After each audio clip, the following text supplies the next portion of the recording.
Okay, so this is the MnRI Gadgets code explanation video for the calculator gadget. It's going to be a pretty quick one because the code here is actually relatively complex. So I'll just try and go through it relatively quickly so we can you can get a basic idea of how this works. So the calculator uses two things. It uses an LCD and a keypad. So we're going to set up the LCD and keypad libraries. We're going to set up the LCD. We've done this on a lot of gadgets, so I'm not going to go through this super in-depth. Define the pins, set up an LCD object. With the keypad, we define the keypad pins, but then we also have to define the keys, what are actually on the keys. Now, my keypad, I don't know about yours, has the numbers, but then it also has A, B, C, D, and a star, or a pound sign and a star sign. These aren't what I want, but fortunately, the library that we're using, the keypad library, allows us to set whatever we want. So I have 1, 2, 3, 4, 5, 6, 7, 8, 9, and 0. But then I've set C for clear, equals, and then the different arithmetic operations, plus, minus, multiplication, and division, as the actual output of the keys. So even though my key says A, when I press it, it will generate a plus. Little more setup for the keypad here, and then we're done. And then we set up basically, excuse me, that came onto me quickly. Woof. Sorry. So the keypad's pretty much set up, and then we set up two variables here. We set up the register variable, which holds the last result of our calculations, and the buffer variable. This is just a big long array, a big list of 16 different characters. And if we scroll down to the setup and loop functions, remember, in Arduino, setup runs once, loop runs forever until the end of time. Our setup function, really, really simple, just start up the LCD, get it ready, clear it, put the keys in the correct place. And then our loop function, we start by getting a key from the keypad, so getting the last pressed key. Now, if a key isn't currently pressed, this will just return an empty character. So we check to make sure that there's something in there. If there is, we print it. And then if it's equals or clear, we do something special. But otherwise, we're just going to check to make sure the buffer still has space, and then add it to the end of the buffer. And then we'll update our LCD, print out our register, print out our buffer, and delay for 100 milliseconds. Now, in the case of pressing clear, we empty the buffer, we empty the register. That's pretty simple. There's a function that I wrote called empty buffer that does the emptying for us. And then if we press equals, we calculate with the buffer and then empty the buffer for the next time. And the calculation goes into register so that when we print it out down here, when we print LCD print reg, it will show the result of the last calculation. Now the calculation function is where the meat of this is. So here we set up these arrays called terms and ops. And we do this function called tokenize. Now tokenization is the process of taking a big string of characters and turning them into something that you can actually use.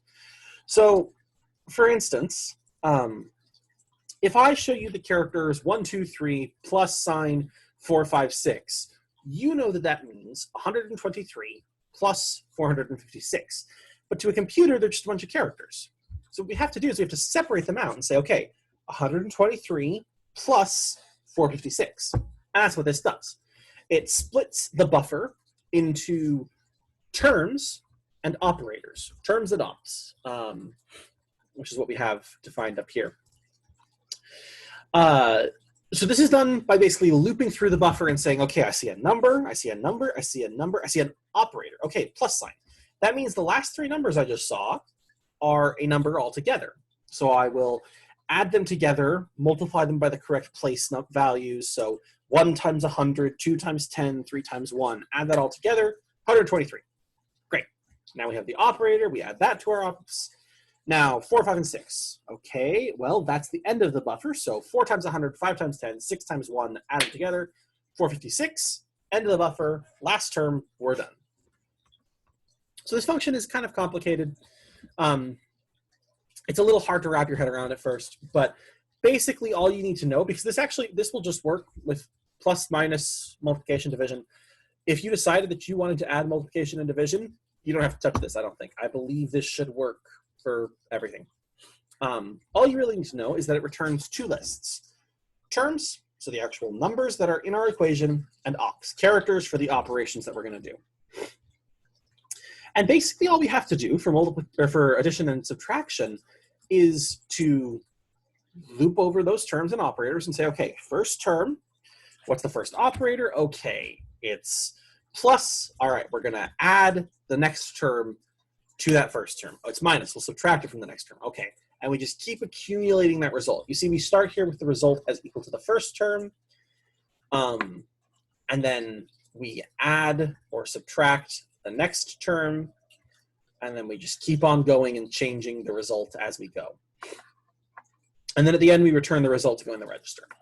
Now, the tricky thing here is that if you wanted to add multiplication and division, you would not be able to do this in one loop. And that's because of the concept of order of operations. Order of operations basically means there is a specific order that you have to do mathematical operations in.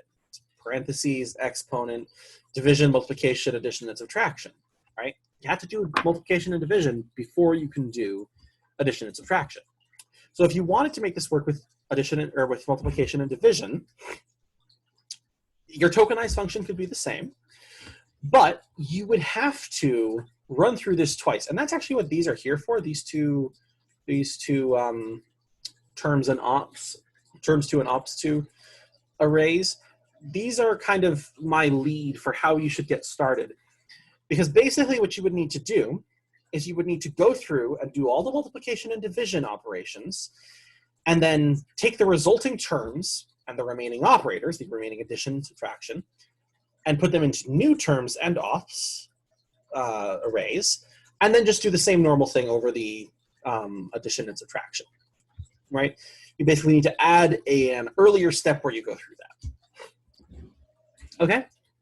Now, this is tricky. Frankly, I don't expect that it'd be very easy for you to do this. It's hard code to get your head around. This is the sort of stuff that I would expect like computer science sophomores or juniors in college to be able to do, but you know, it is what it is. It's kind of tricky stuff.